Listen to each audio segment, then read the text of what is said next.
Sean ustedes muy bienvenidos a la mesa Propuestas para el fortalecimiento de las organizaciones de sociedad civil. Vamos a esperar unos minutitos más para que sigan llegando los participantes que han salido de la sesión plenaria y podamos empezar. Llevamos ahorita 5 minutitos de retraso. Demos unos 2 minutos más para empezar. Entre tanto, yo me presento.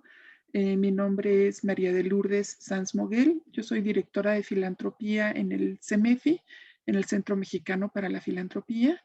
Y bueno, pues me toca ahora la moderación de esta mesa, propuestas para el fortalecimiento de las organizaciones de la sociedad civil. Les platico un poco eh, cuáles son los casos que vamos a estar viendo en esta mesa. Son 4 casos. El primer trabajo es el fortalecimiento de las organizaciones de la sociedad civil en México. Es una investigación y una plataforma desarrollada por el CIESC, el Centro de Investigación y Estudios sobre la Sociedad Civil. La plataforma es Rutas para Fortalecer y nos lo estará presentando Gema Bush Latorre. Bienvenida, Gema, a esta mesa y muchas gracias por participar con este trabajo muy interesante. Tenemos también la presentación de fortalecimiento de las organizaciones de la sociedad civil en México desde la perspectiva del aprendizaje organizacional. Esta ponencia nos la presenta Leticia Pérez Galloso. Ella es de la Universidad Nacional Autónoma de México. Leti, bienvenida. Muchas gracias por estar con nosotros. Y cerramos los trabajos con identificando oportunidades para el fortalecimiento de los órganos de gobierno de las organizaciones de la sociedad civil, que nos presenta Regina de Angoitia Guerrero. Ella es investigadora de la Universidad ORT de México. Hay un ponente más, un trabajo más, pero todavía no se une a la sesión el ponente. Entonces, bueno, pues estaremos ahorita considerando estos 3 trabajos y ya contando con la presencia de los ponentes que nos hacen falta, pues igual los presentamos a ellos. ¿Cómo vamos a trabajar? Estamos considerando entre 10 y 15 minutos máximo por cada uno de los trabajos. Una vez presentados estos, estaremos abriendo a preguntas. Les pido que las preguntas las podamos poner en el chat para que los ponentes puedan irlas viendo también y les vayamos dando un orden antes de pasar a la sesión para que no interrumpamos las sesiones, sino hasta el término de las presentaciones de los trabajos podamos entonces hacer las preguntas, sea dirigida a todos los ponentes o a alguno de ellos en particular. Estamos considerando más o menos unos 10 a 15 minutos de preguntas y con eso estaríamos haciendo las conclusiones de nuestro trabajo del día de hoy. Bueno, pues ya pasaron los 3 minutitos que dijimos. Entonces, Gema, muchísimas gracias por estar aquí. La mesa es tuya. Muchas gracias por la invitación y comentar que la presentación es a nombre de Rodrigo Villar y Jacqueline Butcher y yo misma. Los 3 formamos parte de la investigación y de la plataforma que vamos a presentar. La investigación tenía la finalidad de comprender el fortalecimiento institucional de las organizaciones en México con la idea de aportar información útil para el desarrollo del fortalecimiento. Nos planteamos 5 objetivos que eran identificar la oferta de los agentes fortalecedores, comprender los procesos de fortalecimiento realizados por las organizaciones, conocer los desafíos y necesidades de las organizaciones, identificar las características de efectividad de los procesos y finalmente ofrecer la información organizada y sistematizada de todo el ecosistema. Para ello tuvimos una metodología cualitativa descriptiva y desarrollamos las siguientes estrategias y técnicas de recogida de información. Realizamos una revisión bibliográfica más fuerte en el inicio, pero durante toda la investigación nos estuvimos actualizando de qué se había publicado sobre fortalecimiento. Realizamos un mapeo de fortalecedores con una gran variedad de estrategias para lograr tenerlos mapeados. Y realizamos una encuesta a estos agentes fortalecedores mapeados. Y también realizamos una encuesta a organizaciones. Ahora veremos un poquito más sobre estas ambas encuestas. También realizamos entrevistas a actores clave, tanto a donantes, a agentes fortalecedores, y también para realizar tanto el diagnóstico de herramientas el análisis, no el diagnóstico, el análisis de herramientas de diagnóstico y las buenas prácticas, también estuvimos en estas entrevistando. La investigación se llevó a cabo entre el 2018 y el 2019 y los productos fueron una publicación, unas infografías y la plataforma. La finalidad de la plataforma queremos robustecer el ecosistema del fortalecimiento en México con la idea, la intención de avanzar en el desarrollo sostenible. Las acciones que realizamos a través de la plataforma son difundir eventos, los directorios, tanto de los agentes fortalecedores mapeados como los que se están inscribiendo, y el directorio de organizaciones y recursos gratuitos. También queremos articular relaciones entre agentes fortalecedores, organizaciones y otros actores y continuar con la investigación de algunos de los hallazgos que vimos durante la investigación a través de la plataforma. Los contenidos los pueden ver, son eventos, recursos gratuitos, proyectos en alianza y ambos directorios. El proyecto inició con la investigación, como comentábamos, y desde ese momento hicimos un consejo asesor con todos los donantes que se convirtieron en aliados del proyecto, aportando ideas y toda la parte también de técnica del desarrollo de la investigación como consejo técnico. La investigación se puede descargar en la plataforma y hoy presentaremos muy brevemente los actores de fortalecimiento, el fortalecimiento como un proceso continuo, cómo se realiza, cuáles son las áreas, los ODS relacionados con el fortalecimiento, el financiamiento y los desafíos y requisitos. Toda la información que presentaremos hoy está disponible, la investigación y las infografías y la demás información está disponible en rutasparafortalecer.org en la sección de preguntas frecuentes. Sobre los actores de fortalecimiento mapeamos 292 actores, de los cuales 83 contestaron la encuesta. Por agentes fortalecedores entendemos organizaciones de segundo piso que realizan fortalecimiento, estas serían un 30% de estos mapeados, empresas consultoras o consultores independientes que serían un 28% y un 27% fundaciones nacionales. También es cierto que encontramos otras instituciones gubernamentales, instituciones educativas y organismos internacionales en menor medida, pero que también realizan fortalecimiento, aunque quizá no sea su actividad principal. Podemos ver pues, que hay más concentración en el resto, y en el centro y en el norte del país. En cuanto a las organizaciones, contestaron la encuesta más de 2.300, pero solo obtuvimos 1.742 encuestas válidas.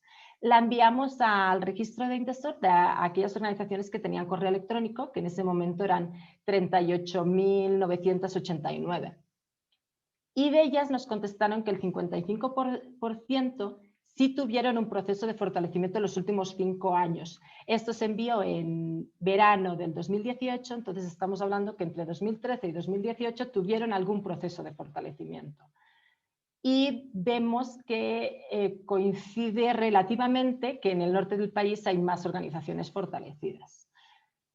Todo esto se puede encontrar los directorios actualizados y las organizaciones en ambos directorios de la plataforma. Cuando preguntábamos si habían realizado fortalecimiento, les preguntábamos cuántos fortalecimientos se habían realizado y nos dimos cuenta que no es solo un solo proceso, sino que cada organización tiene varios procesos a lo largo del tiempo. De manera que el 71% de las organizaciones nos señalaron que habían tenido más de un proceso, con una duración variable, como podemos ver. Cuando preguntamos cómo se realiza el fortalecimiento, entendemos el fortalecimiento como una mejora de la orientación, acción y estructura, ahora veremos un poquito mejor a qué nos referimos, que puede ser realizada por la propia organización, como espero que nos presente bien Leti, ¿no? Como aprendizaje organizacional o con ayuda de un agente fortalecedor. En rutas diferenciamos lo que serían los insumos de fortalecimiento, que serían aquellos recursos gratuitos que llamamos en rutas para fortalecer, que son manuales, guías que la propia organización puede utilizar para fortalecerse. Las actividades nos referimos a aquellas actividades que pueden ser de formación, que pueden ser una consultoría puntual o otras actividades puntuales que puede tener la organización. Con puntuales no significa que no puedan ser de larga duración, pero queríamos diferenciar las actividades de los procesos. Los procesos es a lo largo de la vida de la organización que serían actividades que encadenan en un mismo proceso con una finalidad. En la encuesta nos contestaron que el 58% del fortalecimiento que habían hecho era en formación, siendo un 7% la mayoría cursos, talleres y seminarios y un 7% diplomados, mientras que el 28% eran procesos a la medida que llamamos, que serían asesorías, consultorías y un 7% que sería acompañamiento. De aquí queremos destacar dos aspectos clave. Uno es la participación de la organización, esta apertura al cambio, esta disposición de la organización que las organizaciones decían que un 74% participó más de un miembro y no solo un miembro de la organización. Ello nos parece relevante para que se generen cambios y resultados en la organización a partir de este fortalecimiento. Y el otro aspecto que también preguntábamos a los agentes fortalecedores eran qué estrategias tenían para pasar de la formación a capacidades instaladas. Y aquí nos comentaban los materiales y herramientas para ser aplicados, proyectos de trabajo con la organización, trabajo en equipos y formación de agentes de cambio, lo que serían replicadores.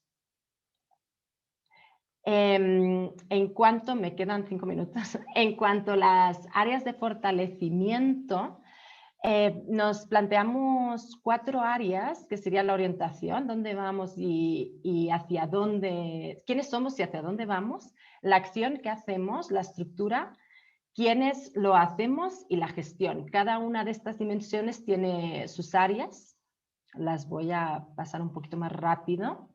Y lo que nos contestaron las organizaciones que habían realizado los procesos, nos dijeron que el 35% estaban más relacionados con gestión, con ya sea procuración de fondos, contabilidad, alguna de estas áreas.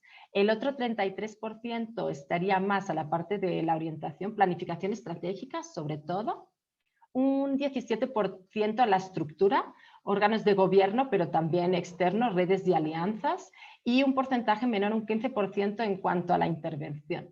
Estas áreas nos parecen relevantes para poder comprender el fortalecimiento y las utilizamos como filtros en las diferentes secciones de la plataforma.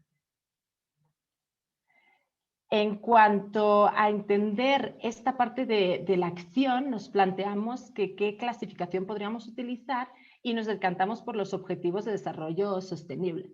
En la encuesta preguntamos si los habían incorporado y nos encontramos que un 21% los incorpora, un 34% los conoce pero los incluye y un 45% manifestó que no los conocía. Los ODS principales es el del fin de la pobreza, bueno, más mencionados, el hambre cero, salud, bienestar, educación, igualdad, trabajo decente y el de paz, justicia, instituciones sólidas y alianzas.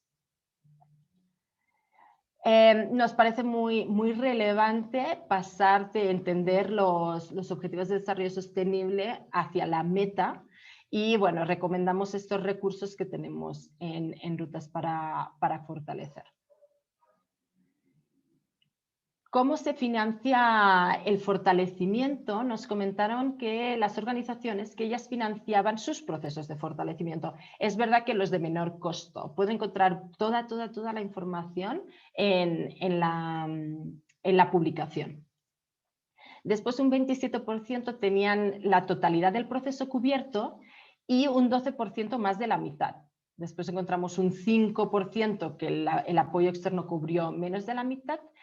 ¿Y qué entendemos por apoyo externo? Puede ser que el mismo agente fortalecedor o un agente financiador esté involucrado. Y por ello planteamos algunos modelos de financiamiento relacionado con el fortalecimiento. Puede ser que sea la organización, las manitas representan la organización, que paga al agente fortalecedor para recibir ese fortalecimiento. Aquí nos podemos imaginar una capacitación o alguna asesoría, etc.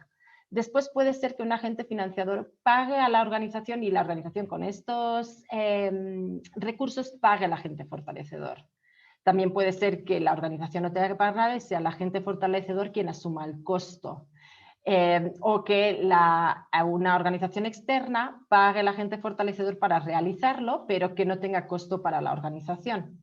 Y también hay el modelo que el financiador externo pida resultados a la organización, pero financia un agente fortalecedor, un consultor externo que fortalece a la organización.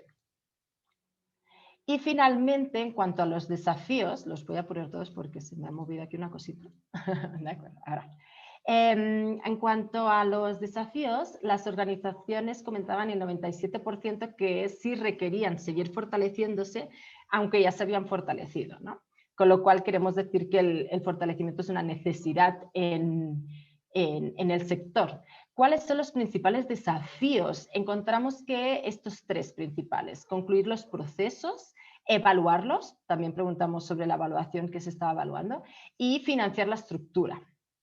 Cuanto a las organizaciones señalaban qué requisitos necesitaban, el 82% señaló obtener recursos financieros, el 66% identificar quién puede apoyar en el fortalecimiento, el 57% elaborar un proyecto, realizar un diagnóstico institucional, y aquí Regina supongo que nos podrá hablar más de los órganos de gobierno, pero el 10% llevar los temas de consejo o junta directiva.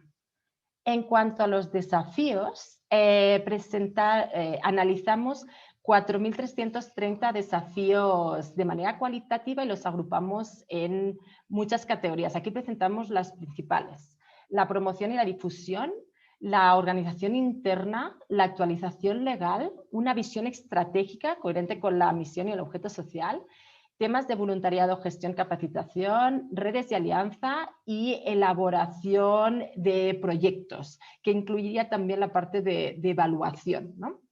Y estos serían un poco los desafíos. Y finalmente, he ido un poco rápido, pero estaré atenta de leer el chat si hay alguna pregunta o aclaración que pueda hacer. Y finalmente, pues invitarlos a registrarse en Rutas. Es completamente gratuito y está dirigido pues a agentes fortalecedores, a organizaciones o a personas interesadas en el fortalecimiento. También se pueden registrar de manera individual. Esto sería todo. Espero haber cumplido con el tiempo y cualquier cosa pues leo los comentarios. Gracias. Muchísimas gracias, Gemma. Ciertamente es una herramienta muy valiosa y bueno, está fundamentada en varios puntos importantes para las organizaciones. Como dices, casi siempre las organizaciones lo primero que dicen es requiero recursos, pero este trabajo nos habla de que necesitamos más allá de solo los recursos económicos, ¿no? Leti, muchísimas gracias por acompañarnos esta tarde. Y bueno, pues cuéntanos tú desde tu trabajo, ¿Cómo ves el fortalecimiento de la sociedad civil en México desde esta perspectiva del aprendizaje organizacional? Leti nos acompaña de la Universidad Nacional Autónoma de México. Muchas gracias, Leti. Adelante. Muchas gracias, Lulu. Pues un placer estar aquí en este momento compartiendo esta información. ¿Me pueden indicar si ya se ve la presentación? Ya está, Leti. Perfecto. Bueno, pues vamos a dar inicio a este tema de fortalecimiento. Este tema se derivó de una investigación para una tesis doctoral. Y bueno, pues finalmente me llamó mucho la atención el tema de fortalecimiento porque a pesar de que muchas organizaciones generan procesos de fortalecimiento, la gran duda que yo tenía era por qué a pesar de ello muchas seguían desapareciendo o se veían estructuras bastante débiles.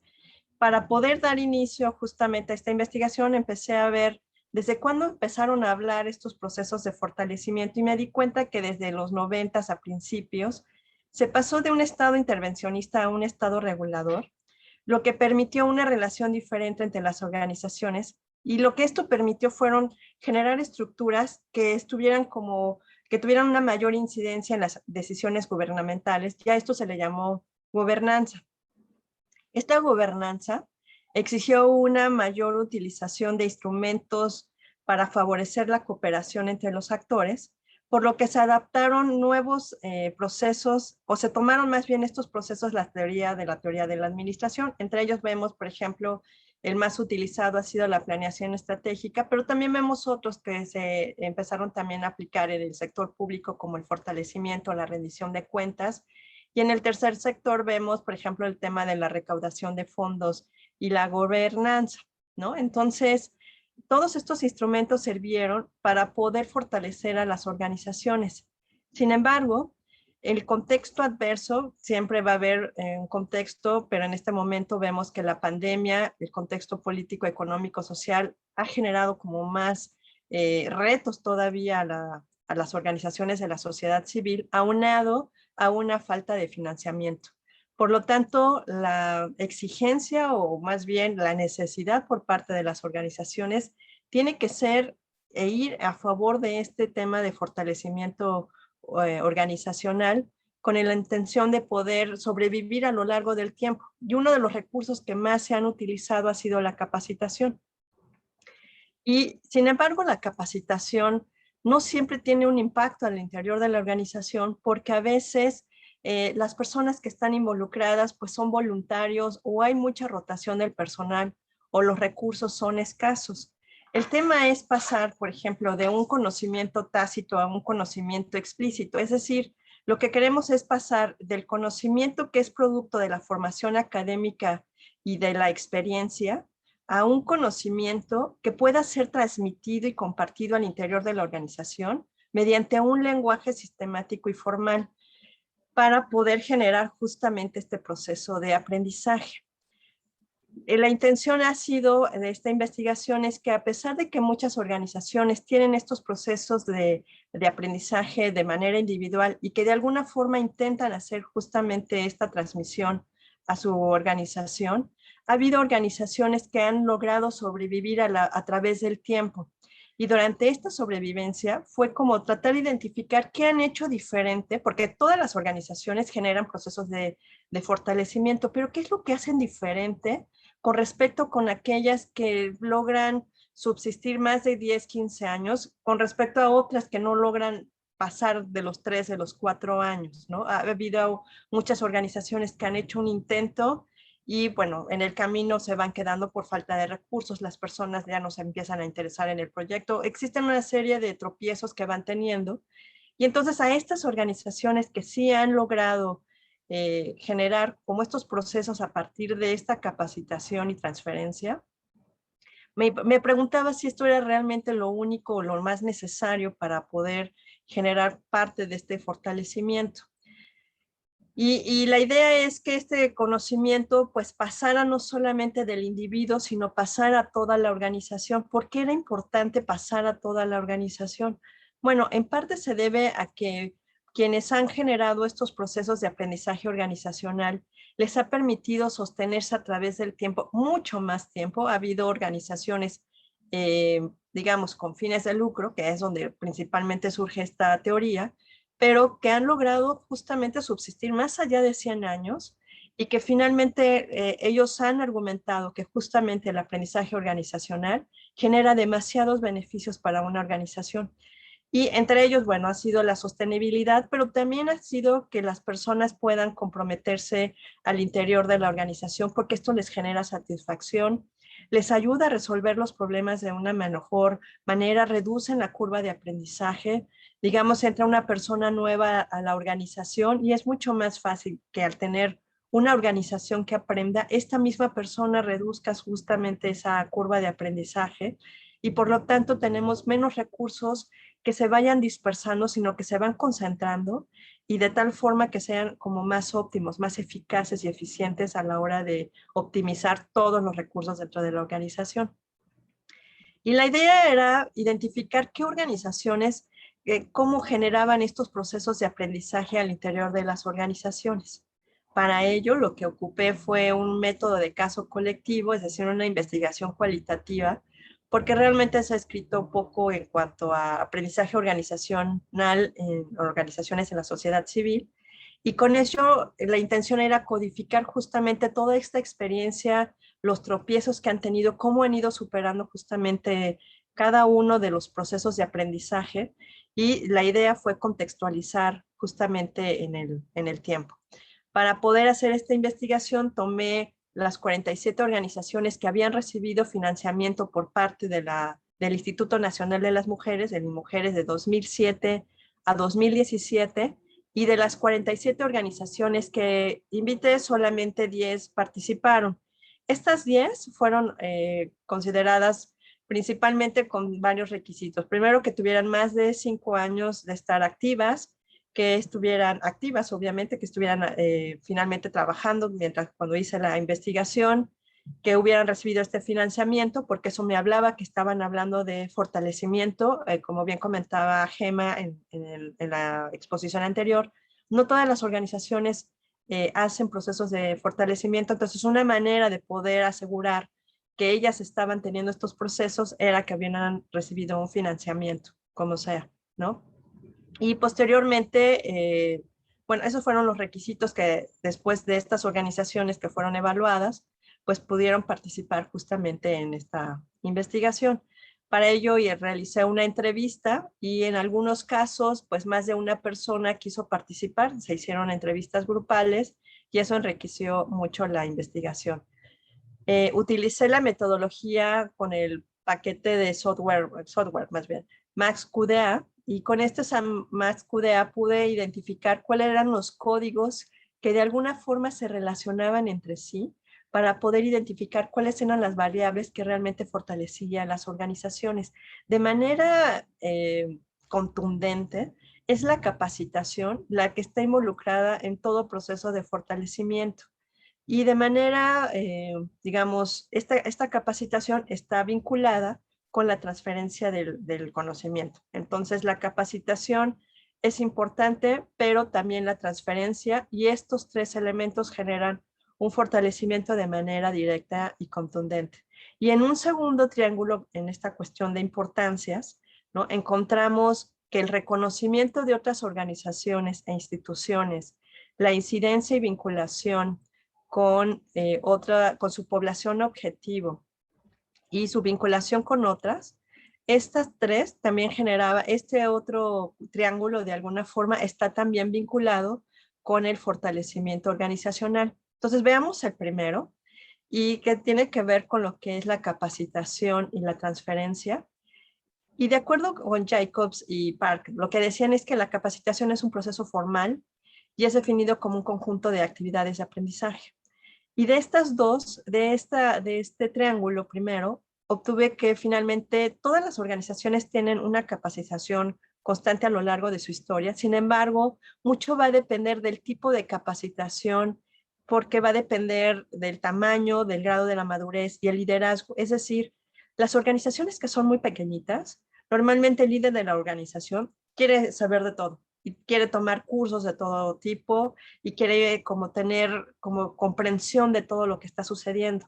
Porque al menos 2 de las organizaciones que estuvieron inmersas en este proceso nos comentaban o me comentaban que ellos no tenían ni idea de cómo se hacía una organización de la sociedad civil, pero al verse ellas mismas violentadas en un proceso de vida difícil, decidieron generar una organización para que ninguna mujer volviera a pasar lo que ellas habían vivido. Y entonces es cuando ellas se empoderan y deciden justamente hacer una organización, pero pues obviamente era ella y quizás alguna persona cercana, y empezaban justamente en este proceso a invitar a otras personas y a la vez capacitarse a sí mismas, pero en la medida que iban creciendo, que ya iban generando una estructura mucho más sólida, ya las capacitaciones son mucho más especializadas y entonces ya cada quien tiene como una función dentro de la organización. El grado de madurez se debía a que algunas organizaciones justamente ya tenían otros procesos porque igual ya habían trabajado en otras organizaciones, ya sabían de qué se trataba, y entonces también el grado de madurez va a depender que la misma organización como grupo de trabajo ya había pasado de, digamos, de un inicio en el que no sabía nada a un proceso, quizás en una organización que ya tenía 10 años de estar ya consolidada, habían aprendido incluso a leer el contexto, a leer justamente algunas variables que en su momento no lo habían hecho, y eso les iba generando liderazgo. Y este liderazgo hacía que justamente esta capacitación tenía como una vertiente distinta de aquellas que solamente era una capacitación por sí misma, o sea, una capacitación que ya tiene un foco, que ya tiene un objetivo como tal. Este liderazgo es sumamente importante porque en la medida que el líder de la organización comprende que su experiencia tiene que ser transmitida a los seguidores de su organización o a los componentes de su organización más bien, es cuando transfiere este conocimiento y lo puede hacer de diferentes maneras. Por un lado, encontré organizaciones que lo hacen de manera cooperativa, otras lo hacen de manera colaborativa y solamente una organización genera el reemplazo generacional. La gran mayoría hace alguno de estos dos procesos o los dos para poder transferir el conocimiento. La diferencia es que en una cooperativa, en una transferencia de modo cooperativo, genera como estructuras y a cada quien se le asigna una parte del trabajo para que cada quien desarrolle esa sección y al final se junta. Mientras que en un trabajo colaborativo es, tenemos este problema y entre todos resuelven ese problema como tal. De tal forma que algunas utilizan más dependiendo justamente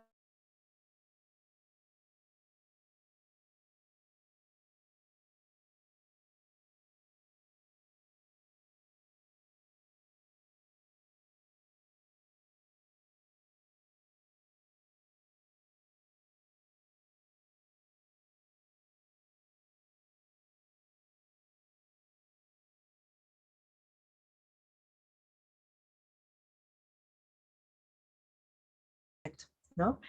Y en el segundo triángulo encontramos, esto para mí fue un hallazgo porque para ellas, la gran mayoría, la vinculación e incidencia con su población objetivo, así como el reconocimiento con otras organizaciones e instituciones, era lo que realmente las movía. Digamos que una parte motivacional era sumamente importante para poder generar todos estos procesos, estas metodologías, estos contenidos, que finalmente hacía que investigaran, que se sintieran como parte de esta comunidad, y este fortalecimiento con su capital social hacía que ellos desarrollaran justamente todo este proceso de trabajo, de fortalecimiento, y que ellas decían, no solamente es para mi organización, sino también para toda la población objetivo y también organizaciones como tal. ¿Y cómo lo hacían? Bueno, esta profesionalización, muchas de ellos lo hacían a través de foros, congresos, cursos, que eso facilitaba mucho la transferencia del conocimiento y que al final del día es parte del reconocimiento de la población objetivo y de la credibilidad que le tengan las organizaciones para poder generar este impacto y este cambio social como tal. Por lo tanto, el capital social es lo que realmente les genera como una experiencia inigualable, porque ellas, incluso alguna de ellas de la AFE comentaba, que ningún curso, ningún diplomado, ninguna les había generado tanta experiencia y tanto conocimiento y vinculación con su población objetivo como justamente trabajar en la población. Digamos que el trabajar con la población era lo que les había generado esta experiencia y estas metodologías y conocimientos que en las escuelas no realmente se comparten o se dan a conocer. De tal forma que pude identificar entonces que lo que es la capacitación y la transferencia del conocimiento de manera interna al interior de la organización es algo que de alguna forma se hace y cada quien va teniendo como sus vertientes, pero la realidad es que aprendizaje organizacional hasta el momento no se han logrado generar los procesos para poder interiorizar todo este conocimiento, no solamente al interior de la organización, sino que es aparte de una especie de procesos sistematizados para incorporar el aprendizaje independientemente de quién esté en el momento de la organización, porque muchas veces se dice que sí está capacitándose la organización, pero en el momento que una persona fallece, en el momento que una persona se enferma o simplemente ya no es su proyecto de vida porque tiene otros temas dentro de su vida personal, pues ya deja de ser parte de este aprendizaje organizacional. La idea es que independientemente de quién esté participando, logre capitalizar ese conocimiento y se logre incorporar a la organización como parte del aprendizaje organizacional. Este sería el gran reto. Muchas están aquí, pero la idea es invitar a las organizaciones a que piensen en los procesos que podrían formalizar de tal forma que eso les generara aprendizaje organizacional. Y esto, al final del día, es una vinculación orgánica con su población objetivo, con las instituciones, con otras organizaciones, de tal forma que esto les genere este capital social, de tal forma que este capital social sea tan sólido que al final del día empuje otra vez a la organización y sea un ciclo virtuoso, de tal forma que se están transfiriendo, capacitando, son reconocidos, profesionalizan a otros, consolidan su capital social y esto es lo que les va generando parte de este fortalecimiento organizacional como tal, ¿no? ¿Cuál sería la siguiente etapa? Al final del día, bueno, esto me quedé en una etapa cualitativa y a partir de este modelo quizás... Vamos, Sí, Leti, ya terminé. vamos sobre el tiempo, sí, de acuerdo, Sí, ya gracias. terminé. Pasarlo a una ecuación estructural, un método cuantitativo para poder predecir y ver si la interrelación de las variables es como tal, ¿no? Y bueno, pues les agradezco, muchas gracias, ¿no? Y pues cualquier duda, comentario, pues me pueden escribir, con mucho gusto. Sería todo.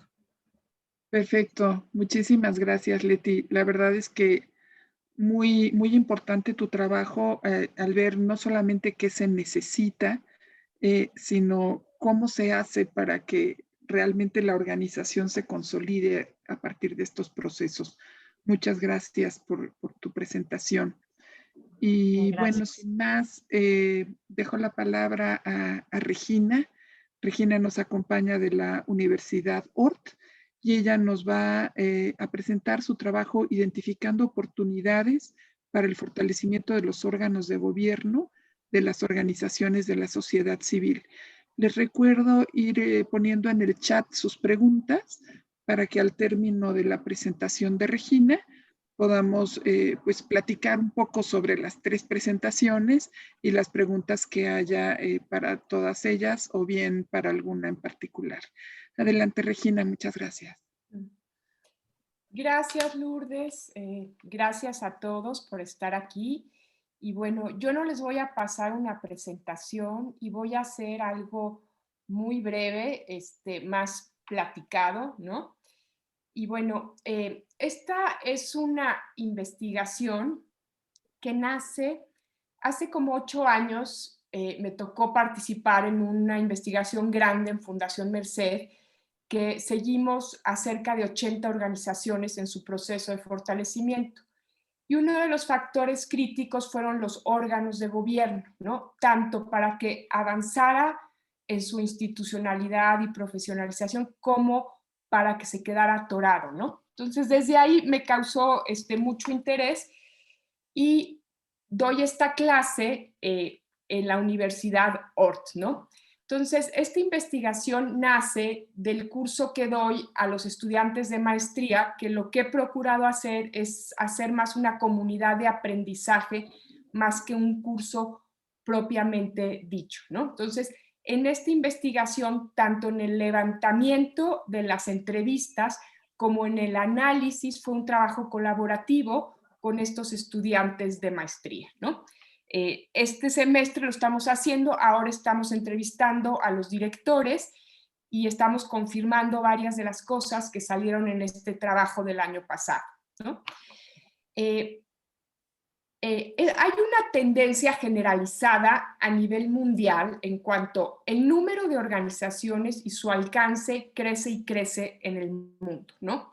Y también en el mundo hay una mayor exigencia en cuanto a la regulación que rige a este tipo de organizaciones, una mayor exigencia en cuanto a los diferentes públicos y actores que quieren mayor transparencia, mayor impacto, mayor profesionalización, y también hay una mayor competencia por los recursos, ¿no?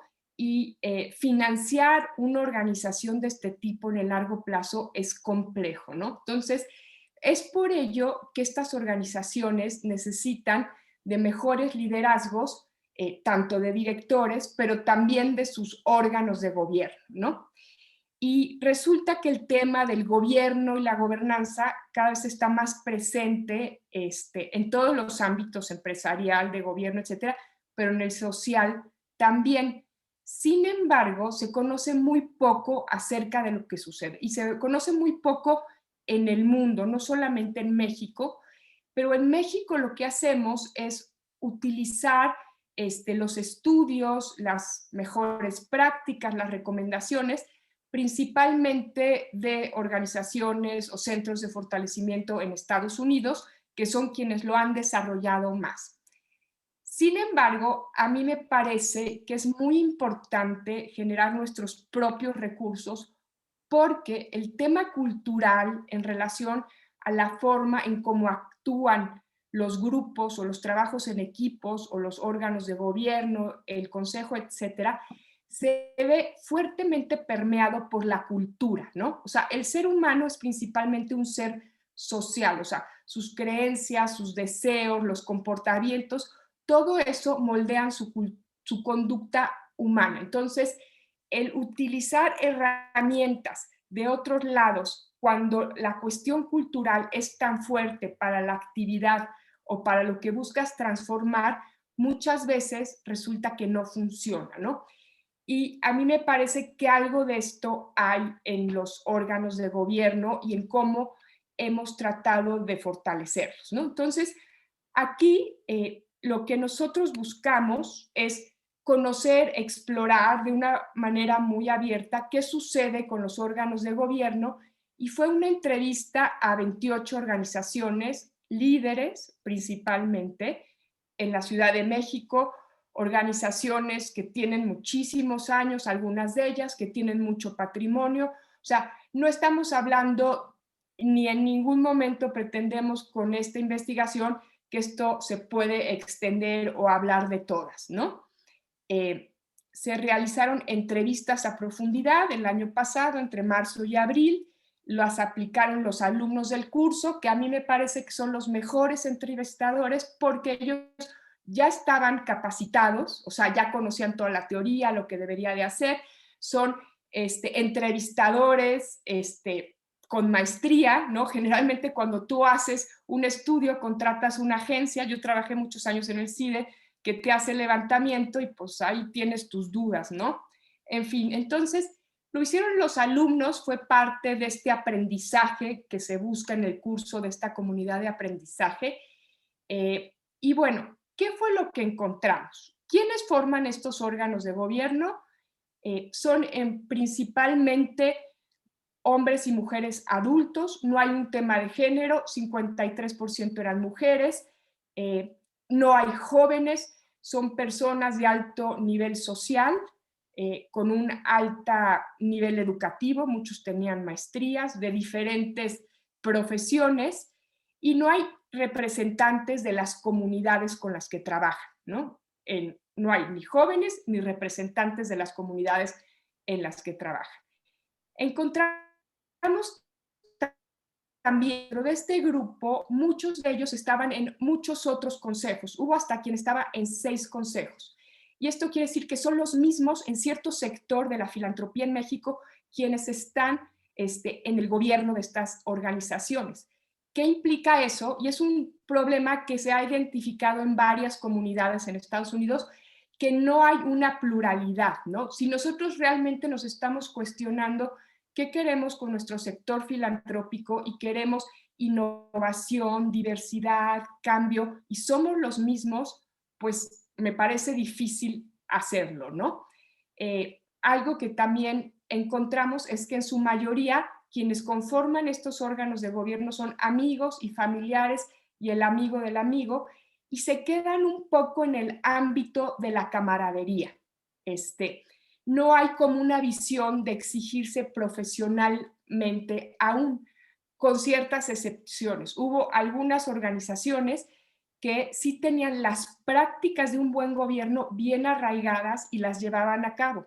Todos los que entrevistamos conocían qué es lo que debieran contestar, o sea, todos tenían, bueno, no todos, la mayoría tenían un manual del consejo, pero prácticamente no lo aplicaban o no lo conocían, ¿no? Algo también en relación a esto es que hay muy poca alternancia. El 61% no sabía cuándo terminaba su periodo y el 57% sí sabe que hay una política que dice cuándo termina el periodo, pero no sabían cuándo era.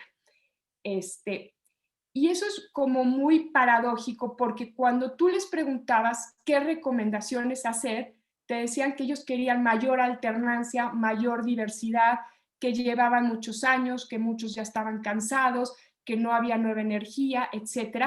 Sin embargo, algo pasa porque eso fue muy generalizado y en lo que estamos haciendo ahora sucede lo mismo.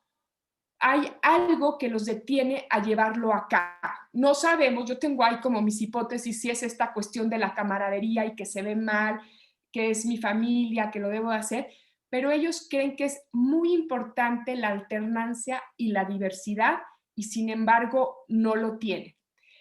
Esto es algo que sucede en todo el mundo. En un estudio reciente en Estados Unidos es una sociedad donde ya prácticamente el 50% no son de la raza blanca, son negros, hispanos, orientales, etcétera, etcétera. En los consejos de las organizaciones de Estados Unidos, 85% son blancos y los presidentes del consejo son 90% blancos, ¿no? Entonces, imagínense el reto que hay en relación a la diversidad, ¿no? O sea, nosotros siendo un sector que promueve el cambio, la diversidad, la igualdad y todo, tenemos ahí una contradicción muy importante a nivel mundial, ¿no? Por ejemplo, Canadá ha estado trabajando en esto muy fuerte, la alternancia, la diversidad y todo eso no es algo que se dé de manera natural. Hay el síndrome de la tribu en sociología, yo soy socióloga, entonces siempre tiendes a trabajar con tu tribu, y para hacer estos cambios se necesitan de políticas, de recursos, de programas, de esfuerzos, etcétera, para realmente lograr. Canadá tiene unos programas que ha llevado a cabo que les han funcionado, en donde han logrado incorporar a minorías en sus consejos y los van preparando, ¿no? Entonces, esto es en relación a cómo están conformados, a si hay alternancia, si hay diversidad, quiénes conforman estos consejos, ¿no? ¿Qué encontramos en estos consejos? Encontramos que sí tienen manuales, pero no los siguen, pero conocen que los deberían de tener. Encontramos que al equipo de trabajo, al equipo operativo, sí lo tienen en la esfera del profesionalismo y la institucionalidad y la exigencia. Sin embargo, no lo hacen tanto hacia ellos, no todos, pero la mayoría, ¿no? Entonces, ¿por qué? Porque si están con amigos y familiares, etcétera, es difícil hacerlo, ¿no? ¿Qué cosa encontramos? Bueno, en el tema de la colegialidad, lo que encontramos es que el presidente del consejo y algunos miembros son quienes toman la mayoría de las decisiones, son quienes trabajan más y quienes tienen más responsabilidades en la organización, ¿no? Sí hay una división de funciones, sin embargo, en varios de los miembros, ellos hablaban de ciertas actividades que hacían, pero no se sentían realmente corresponsables de lo que sucedía en la organización, ¿no? Entonces aquí también hay un reto importante para llevar a cabo una colegialidad y realmente pues tener todos los beneficios de un grupo diverso, que es lo que se pretende en este tipo de órganos. En relación a la vigilancia en los recursos, es algo que se hace muy bien. Sí tienen mecanismos, tienen comités de vigilancia, tienen la figura de algún consejero que es el que revisa todas las cuentas, etcétera, etcétera. Eso es algo que lo tienen bien arraigado y que lo practican en su gran mayoría muy bien. Sin embargo, y aquí voy otra vez a esta esfera, encontramos que la minoría cuenta con políticas de conflicto de interés, lo cual a mí me parece muy importante porque vemos toda esta exigencia que hay hacia las organizaciones de la sociedad civil, hacia su buen manejo de los recursos, y el no contar con políticas de conflicto de interés se presta a muchos conflictos, más aún cuando estás trabajando entre amigos y familiares, ¿no? Entonces, aquí hay un reto importante también en cuanto a las políticas de conflicto de interés. Otro tema más que me parece muy, muy relevante es el de la movilización de recursos. Aquí encontramos que de estos 28 órganos de gobierno, solo en 8 todos los consejeros aportaban recursos. En 14 no aportaban y en el resto algunos aportaban. Y quien se encargaba en buena medida de esta movilización son los equipos de trabajo. Entonces, ¿qué vemos con esto? Que hay un grupo de consejeros que aportan una parte importante de los recursos, que todavía no es una práctica extendida el aportar recursos a la organización, y que los equipos de trabajo son eficientes en cuanto a la movilización de recursos de estas organizaciones. Y bueno, ¿qué recomiendan estos mismos consejeros? Porque hay recomendaciones que yo les puedo hacer, pero cuando nosotros les decíamos, ¿ustedes qué recomiendan? La primer tema era mayor diversidad, mayor alternancia. Muchos ya estamos cansados, muchos ya hay una inercia en cómo funcionamos, hay quien tiene 20 años, hay quien tiene 18 años, etcétera. Entonces, necesitamos mayor diversidad y mayor alternancia para dinamizar a estos órganos de gobierno, ¿no?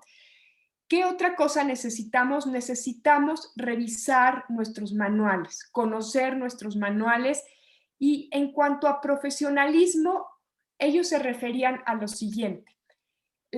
Por ejemplo, los consejeros sí van a las... Regina, perdón, vamos llegando, ya estamos sobre el tiempo para que vayas cerrando. Gracias.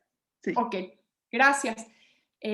Aquí ya estoy en lo final. En cuanto al profesionalismo, ellos se refieren a que, por ejemplo, sí van todos a la reunión, pero no leen lo que tienen que hacer en la reunión. Entonces, las aportaciones no son lo buenas que pudieran ser, ¿no? O no le dan o sea, no llegan a profundizar en su labor para hacerla mejor. Se quedan como en un cierto nivel, a diferencia de este pequeño grupo que sí toma decisiones, que sí siente la responsabilidad, ellos sí se meten más a fondo. Entonces, se necesita mayor compromiso y conocimiento de lo que realizan, y en general ellos están satisfechos con su desempeño. Ellos se autocalificaron con un 8, que no es que es bueno, ¿no? Hay quien se calificó, varios se calificaron con un 10, entonces ellos están conformes con su desempeño. Y bueno, pues hasta aquí lo dejo. y gracias. Muchísimas gracias, Regina. Creo que con esto completamos el panorama en cuanto al rol que tienen los consejos y pues la realidad que tenemos con estos consejos que en realidad no están tan apegados a la causa más allá de lo teórico, del posicionamiento, pero nos falta reunir, digamos, esta realidad de lo que hace la organización con la conducción estratégica del Consejo. Y para ir caminando un poco en esta línea del fortalecimiento, yo empezaría con una pregunta para ti, Regina, mientras igual siguen los participantes sugiriendo algunas otras preguntas. Si vinculamos con la presentación de Leti y con la presentación de Gemma, estaríamos hablando de una responsabilidad de los consejeros para la transmisión de ese conocimiento. Tenemos consejeros pues, que son expertos en muchas áreas, que tienen una trayectoria impresionante como líderes del sector, y sin embargo tenemos organizaciones que no reciben los beneficios de esos consejeros. ¿Qué podríamos hacer en esa línea, Regina? Ay, Lourdes, buena pregunta. Esto lo hemos discutido mucho con los alumnos, ¿no? Que qué pasa, por qué no llega a haber ese compromiso mayor. Eh, mm, pues uno, yo creo que hay que crear como sector, digo, estoy un poco hablando, no tengo todas las herramientas, pero como hacer una figura que dignifique mucho el ser consejero. O sea, yo veo que algo que hacen muy bien los norteamericanos es que ellos sienten que es un honor y es un servicio ser consejero, ¿no? Entonces, es como algo que los honra mucho a ellos y en ese sentido, de verdad, ven que hay una necesidad en ofrecer valor a la organización, ¿no? Entonces, también tenemos ahí una cultura que ayer lo discutíamos en clase de la meritocracia, ¿no? O sea, muchas veces en los consejos se invita gente que no se le explica que ellos están ahí para ofrecerle valor a la organización, ¿no? Y cuál es lo que, y qué se espera de ellos y cuál es su función y su responsabilidad, ¿no? Y también dónde se encuentra la organización. Ahorita que hablaba Leti, creo que un consejo debe de conocer y entender la organización se encuentra aquí y la quiero llevar acá. Y como consejo, ¿yo qué tengo que hacer? ¿No? Entonces, creo que debiera de haber mayor claridad dentro de los consejos acerca de cuál es su función, ¿no? Y a dónde tienes que tú mover la organización, ¿no? Eso por un lado. Y por otro lado, ¿cómo hacer para que los consejeros nos sentamos como muy honrados por ese servicio que estamos dando, ¿no? Y que no haya más eso de que estoy muy ocupado, no tengo tiempo, porque pues eso ya no se vale, ¿no? De alguna forma. Eh, También creo que no alcanzan a entender muchos de los consejeros que un buen liderazgo, un buen consejo, ahorita que lo hablaba Leti, puede realmente permear toda la profesionalización y el cómo moverla, o sea, incentivarla, motivarla, darle el tiempo, darle los recursos, darle la importancia para que suceda, ¿no? Porque generalmente la institucionalidad y la profesionalización pues, te las llevas tú el sábado o cuando ya acabaste tu chamba de 8 a 10 de la noche, o sea, ¿sí me explico? Y que tiene que circular entre el equipo de trabajo, entre el órgano de gobierno para que realmente esto amarre. Pues ya dije ahí varios, ¿no? Muchas gracias, Regina. Leti, mencionabas como uno de los temas la parte de la rotación de personal, y creo que esto ocurre en los consejos y ocurre en el personal y ocurre en los líderes. ¿Cómo hacemos para consolidar no solamente el capital social y la transmisión del conocimiento, sino que se quede este capital intelectual en la organización? ¿Cómo podríamos complementar o cuál visualizas tú como el camino para lograr eso? Ok, muchas gracias, Lulu. Gema creo que había levantado la mano. No sé si quieras complementar la respuesta de Regina o contesto tu respuesta, la pregunta. Tú dime. Contesta, contesta. Era para complementar una cosa que ha comentado Regina, pero adelante, adelante. Ok. Ok, No vi tu perfecto. mano. Bueno, pues justamente el tema deriva de que la rotación del personal, pues al no haber buenos sueldos, muchos de ellos son voluntarios y mucho esfuerzo ha habido por parte de las organizaciones al capacitar justamente a sus integrantes con el afán de que ellos se vayan comprometiendo con la organización. Pero bueno, al final del día, pues somos humanos, algunos tienen más necesidades y no pueden continuar con la organización como tal, pero ese conocimiento de esa persona quizás fue tan redundante que generó cambios dentro de la organización de manera positiva, que al irse esa persona, pues es una pérdida para la organización, ¿no? Entonces, ¿cómo capitalizas justamente ese conocimiento? Entonces, una manera, al menos de la literatura que yo leí y que estuve tratando de investigar como una especie de proceso, es que estas estructuras se tienen que generar de manera formal. Es decir, todos los viernes a tal hora se vamos a hablar sobre este tema que a la organización le compete y entre todos vamos a tratar de resolverlo para generar este compromiso. Pero ese aprendizaje de la visión de cada quien debe de estar acompañado por el líder.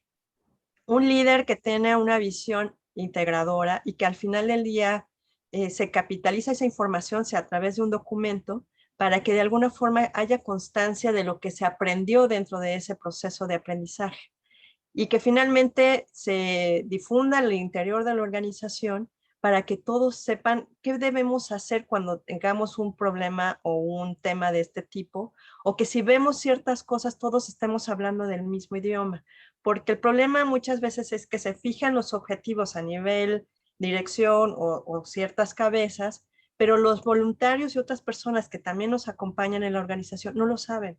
Y entonces no logramos justamente capitalizar este conocimiento que entre todos tienen para poder justamente generar el proceso. Entonces, es un proceso formal y eso constituye un día a la semana sentarse y entre todos platicar sobre lo que sí funcionó y no funcionó, lo que sí funcionó, por qué sí, y lo que no funcionó no es para castigar a las personas.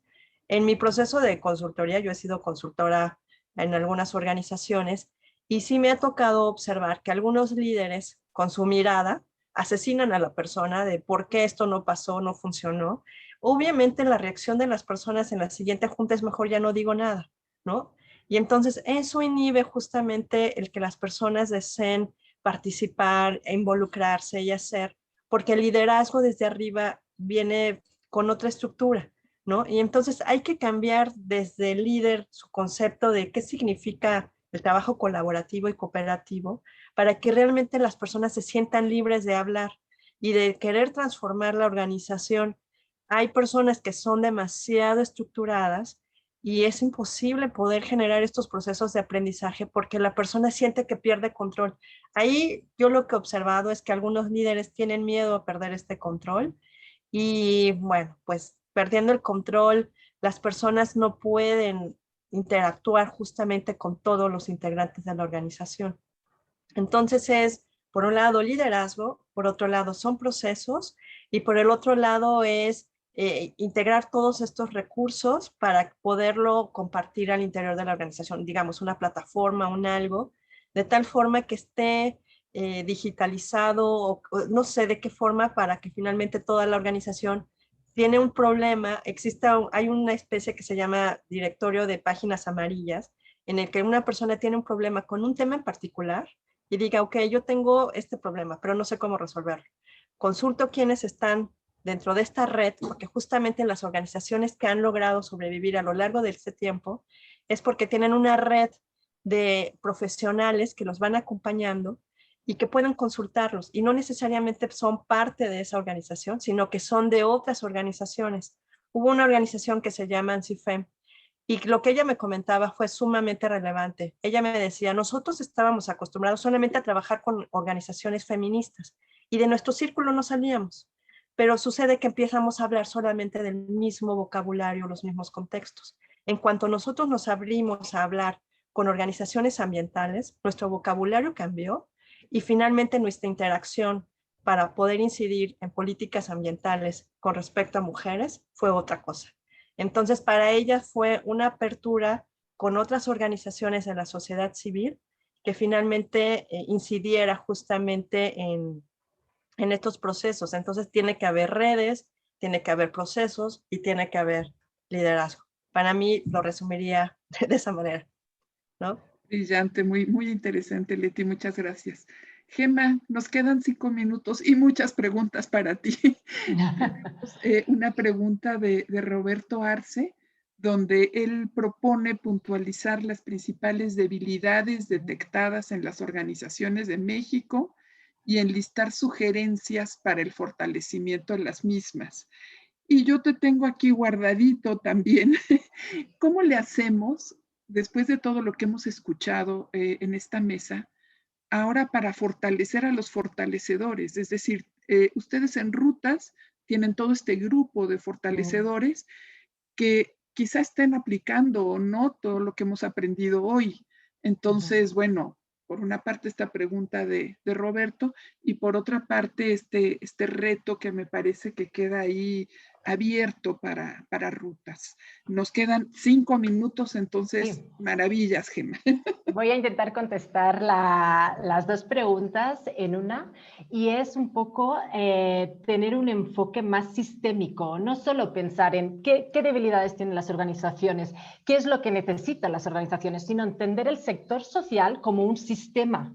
Entonces, entender a los agentes fortalecedores que si yo en una organización estoy financiando y fortaleciendo desde diferentes agentes, se está replicando esas acciones. Entonces sería pasar de esta visión fragmentada a una visión más completa, ¿no? Y también otro aspecto que nos parece muy relevante, que ya lo están trabajando las organizaciones, junto con agentes fortalecedores y otros agentes del sector, es fortalecer la intervención. No pensar en el fortalecimiento como el fortalecimiento de la gestión, sino empezar por la intervención. ¿Cuál es tu objeto? ¿Cómo estás interviniendo? Porque puede ser que algunas organizaciones que han tenido este tipo de fortalecimiento desde la intervención, llevas años trabajando con, por ejemplo, niños de calle y no logras cambiar la situación de estas personas, ¿no? Entonces, o por ejemplo, si es el tema de la nutrición, pues no es lo mismo que estés dando paquetes nutricionales a que estés creando ecotecnologías que empoderan a la población y que el resultado final es que los niños de esas familias, de esas comunidades, tengan una mejor nutrición. Entonces, si empezamos a trabajar desde la intervención, podemos ver qué es lo que no funciona en el resto de la organización, qué es lo que se puede mejorar, ya sea desde los consejos, desde los equipos directivos o desde la operación. Eso sería un aspecto, ¿no? Desde cómo fortalecer a los agentes fortalecedores. Cuando el agente fortalecedor también es financiador, también hay que tener presente que cuando estamos dando un donativo, le estamos dando una carga administrativa a la organización. Entonces, ¿cómo podemos flexibilizar los donativos y que estén mucho más a la medida hacia la organización? También desde el enfoque sistémico, vale, tenemos claro que uno de los desafíos que nos decían las organizaciones en la investigación y que ahora seguramente en el análisis que estamos haciendo del año que lleva la plataforma es el tema de la falta del apoyo del gobierno. Claro, entonces pensamos en el gobierno como el gobierno federal. El gobierno federal no nos quiere, no nos visibiliza, tal. Pero ¿y si también pensamos a nivel local? ¿Todos los estados están igual? Miramos la experiencia de Jalisco con la ley de fomento, ¿no? Entonces, ese también sería pensar en estrategias que quizá no hace falta irse al gobierno federal, no digo que no se tenga que hacer, pero sí pensar a nivel estatal o a nivel local, ¿no? Podrían ser otras dos maneras de ver esta relación que podemos tener con las instituciones gubernamentales.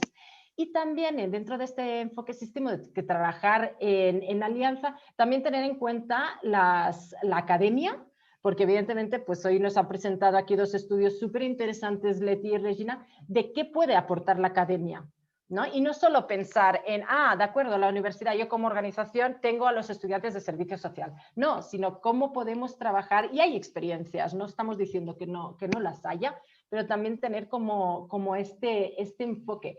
Y finalmente está todo el tema que ha tocado Regina de la cultura, que desde el enfoque sistémico sería la parte de los cambios mentales, que si viésemos un iceberg sería la parte que no vemos. Nosotros vemos la punta, ¿no? Que la punta pueden ser estos temas de la desconfianza que generan las organizaciones hacia la sociedad en general, por algún caso de corrupción o varios o lo que sea, ¿no? Esta falta de comunicación por parte de las organizaciones, pero también de la sociedad como nos percibe. Eso sería la punta del iceberg. Pero si nos vamos más abajo está la parte de los modelos mentales. Tendemos a pensar que tenemos una escasez de recursos en el sector, entonces vamos a competir entre las organizaciones en lugar de pensar en la colaboración. Cuando hay varios donantes que no te financian un proyecto si no tienes otros financiadores, ¿no? Entonces, en esta parte de los modelos mentales es, por ejemplo, interesante también el tema de la virtualidad, que nosotros pensamos, hay organizaciones que dicen, no, yo necesito una estructura, un lugar físico. No, ves a pensar en tu intervención, ¿realmente necesitas un lugar físico? Puede ser que sí, pues que quieras, como las IAPs, que quieras atender a una cierta población. No cuestiono la pregunta. Lo que invito es a cuestionar, hacerse esa pregunta, ¿no? Y puede ser que la respuesta siga siendo sí, si lo necesito, o puede ser que no, ¿no? Entonces yo creo que como agentes fortalecedores se puede ir acompañando a la organización a ver cuál es su camino, ¿no? Y en lo que puede necesitar y pensar también en inversiones más a largo plazo. Que solo he dicho, bueno, como muchas ideas así revoltura, porque tenía la presión de los 5 minutos. Muy bien, pero, muy bien aprovechados. Sí. Ahora, bueno, pues no me queda más que agradecerles a todos y también pedirles que podamos poner nuestra cámara para poder tomar una foto de la mesa con todos los participantes. Cris, ¿me puedes ayudar a tomarla tú?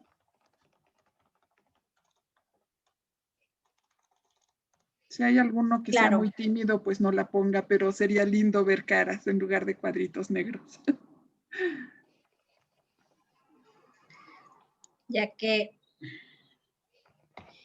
voy a hacer 2 impresiones de pantalla porque en una no me caben todos. Entonces, un segundito, por favor.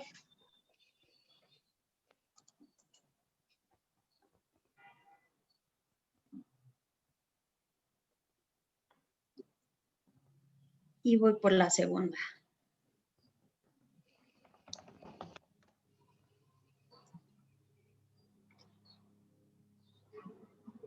Ahora sí. Sonrían todos, por favor.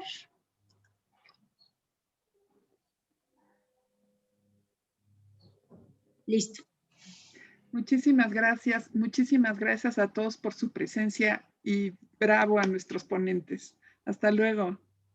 Gracias.